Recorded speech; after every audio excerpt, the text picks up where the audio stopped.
I was consequencing students based off of my anger and not off of their actions. What's going on, everybody? I'm two-time School Site Teacher of the Year, Darrell Williams Jr. And in this video, I'm going to tell you what you can do when you have a noisy class that just won't stop talking and give you a free resource that you can download and use today. When students are talking in class, it's ridiculous. You can't get through the lesson that you spent your hard time creating. And with the deficiencies that we're seeing across the nation, the world, students can't afford to be left behind anymore. And to make matters even worse, it's embarrassing and frustrating to have the class that never stops talking and is always noisy. Trust me, I get it. I was the class where the teacher from next door or across the hall would have to come over and yell at my students to quiet them down because her students couldn't focus. And I hated it. It was embarrassing and I just didn't like it. So let me give you some tips to how you can quiet your noisy class so you're not that teacher that I was. The first thing that you need to do is set clear expectations and have consistent consequences. The year that everything changed for me, when I really started pursuing excellence, on the back wall of my classroom, I had the phrase that I created: clear expectations, consistent consequences. And the reason why I had that there was because when I was standing in the front teaching, I wanted to be able to look in the back and remind myself that what's going to help me take things to the next level is if I remind myself to set clear expectations and to have consistent consequences. Because I realized that what I was doing when I was struggling my first year was that I was consequencing students based off of my anger and not off of their actions. So I had to set clear expectations, because if the expectation is that we're at a voice level 0, which means that we're silent, that means that everything that's not at a voice level 0 is falling short of the expectation. So whether there's a student that is whispering or there's a student that's shouting at the top of their lungs, both students are falling short of the expectation. The mistake that I was making early on was that since I was consequencing students based off of my anger, if there was a student whispering here or there, I didn't really say anything, even though the expectation was a voice level 0, right? But then once somebody started talking or being loud or yelling or singing, which they do weird things, then I will give them a consequence. And that's when you find yourself in a position where students are like, that's not fair. She's talking too, he's talking too. Why didn't say anything to them? And they're honestly right in that moment. Because if I'm not consistent with my consequences or clear with my expectations, then it seems as if I'm picking on somebody. So again, it first starts with naming what the expectations are. If we're at a voice level 0, if we're silent, that means it's completely, totally pin drop silent across the class. If we're at a voice level 1, or if we're talking, or if they know what that means it's a whisper. That means it's communication with you and the person next to you, not shouting across the room. Make sure that students know what the communication level is, whether or not you use the level 0, level 1, level 2, level 3. Let them know as we're moving into the next portion, as we're transitioning. Right now, I need it to be silent. Or right now, you're allowed to whisper. Right now, you're allowed to communicate. Let them know what the expectation is. And every single student who is not adhering to that expectation receives the same consequence. I'll give you an example of what my consequence system was, and maybe this is something that you can use. But I had a 5-tiered consequence system. First was a warning.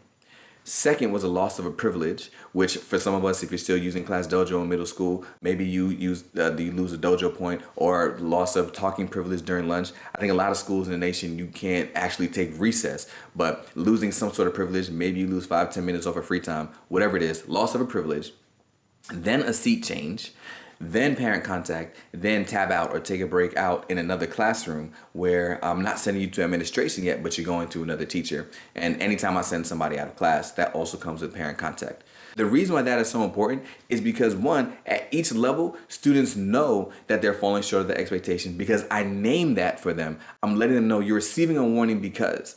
I'm changing your seat because, and they know that they have fallen short of the expectation. Students are aware of that, and the whole goal of consequences, we're not trying to punish, we're trying to teach. So it's not that I need to find some kind of outlandish punishment. I hear some people like, man, if I can just beat these kids, right? Sometimes people say that. Or if we can go back to corporal punishment, everything will be all right. Not necessarily, because the goal is not to hurt the kids. The goal is to teach them. And what this tiered system does is it gives them opportunities, and it reminds them and it teaches them at every phase that you're falling short of the expectation, and that's not acceptable. Now, sometimes it can get kind of hard to keep track of all the students that are getting consequences throughout the class. So I've included a free download PDF in the description below that you can download, the tracker that I used. All you have to do is interject your students and your consequences, and it's a tracker that you can use to keep track along throughout the day to see who's getting which consequence, so that you don't forget and you remember to do parent contact and all that kinds of things, trying to make your life a little bit easier. You can download the tracker that I used in the description below. The next tip is that you want to deal with it yourself. So fun fact, I'm the oldest of 4 children. And when I would be tasked with watching my little brothers and sisters, sometimes they would do things that they weren't supposed to do. And sometimes I'll go to mom and dad and I'll say, Dante's not eating his vegetables. And they told him he had to eat his vegetables and he wouldn't be eating them. I'm like, Dante's not eating his vegetables. And they'll come and they're like, Dante, or they'll come on the phone, Dante, you need to eat your vegetables. And by me telling on him, it didn't strengthen the relationship between us. It just reinforced the power that my parents had in that situation. As a matter of fact, it made him like me a little bit less because I was tattling on him, right? And it's the same thing in the classroom, because if we consistently call on administration to deal with our issues, what we're doing is we're strengthening the power that the administration has, and we're weakening ourselves in the view of the students. If every time we can't handle a student, we give them to administration, all that's doing is letting the student know that the administrators can deal with you and I can't. So as much as possible, try your very best to deal with the issues all by yourself. That's why there's a 5-tier system before you go to administration. So at the end of the 5 tiers, if we do all those things and then the student is still being unruly, administration does need to step in at some point. But you tried, right? And I would also say that when they come back into the classroom, that you still have those relationship building conversations, because you don't want to let them know that I couldn't handle you at that moment. It's just that you were causing so much of a distraction to the rest of the students that I just had to go ahead and have you go somewhere else so administration can take care of it. But I fully want you to come back and I support you continuing to learn in my classroom. Let me also just say that these are for the behaviors that aren't putting people at risk or in danger. So if there's like a fight or something that's putting students in immediate danger, yes, don't try to deal with that on your own. Get the school resource officer or get the administration to help you out. Next tip is positive narration, because you want to make the most popular activity the right activity to do. And a lot of times when we hear positive narration, we think of like kindergarten teachers like, oh, Johnny is sitting on the cart in crisscross applesauce. Look at Megan sit. It doesn't have to be like that. It doesn't. I really hate when people come with elementary solutions to a middle school problem. That's not me. That's why this video is for middle school. But you can give positive narration, which is just naming the behavior that you want to see and calling out somebody who's doing it the right way and just letting that be heard throughout the atmosphere so students hear it and recognize, oh yes, this is the expectation. That's what I should be doing. So for me, you don't have to sound like a robot. You don't have to sound like baby talk. You just have to let them know that you notice people who are doing the expectation. And I'll give you an example of that in just a second, because the next tip is call and response. If you need your class to get silent right away, that's not time for just yelling like, hey, sit down, be quiet, or I'm waiting. Like it's not time for that. If you need them to get silent right away, you need to have a procedure that gets students silent in their attention right away. I love call and response. So my calls and responses will always be like, when I say dream, you say big, dream, big, dream, big. When I say work, you say hard. When I say live, you say right. When I say don't, you say quit. Not all of those in succession, but I would vary those throughout the day. And when you're doing your calls and responses, I want you to make sure that you practice them. So whatever your call and response is going to be, matter of fact, pursue excellence moment. Comment down below, what are your favorite calls and responses? I heard some teachers, they do like ba-da-ba-ba-ba, and the class say, I'm loving it. And last week I heard this teacher say, she's a runner, and the rest of the class say, she's a track star.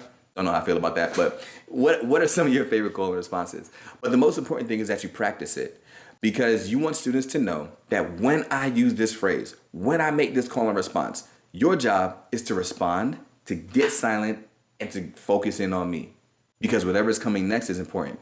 And this is where you can also bring in some of the positive narration. Said I'll give you an example. Here it is. When I say work, you say hard work, hard work, hard.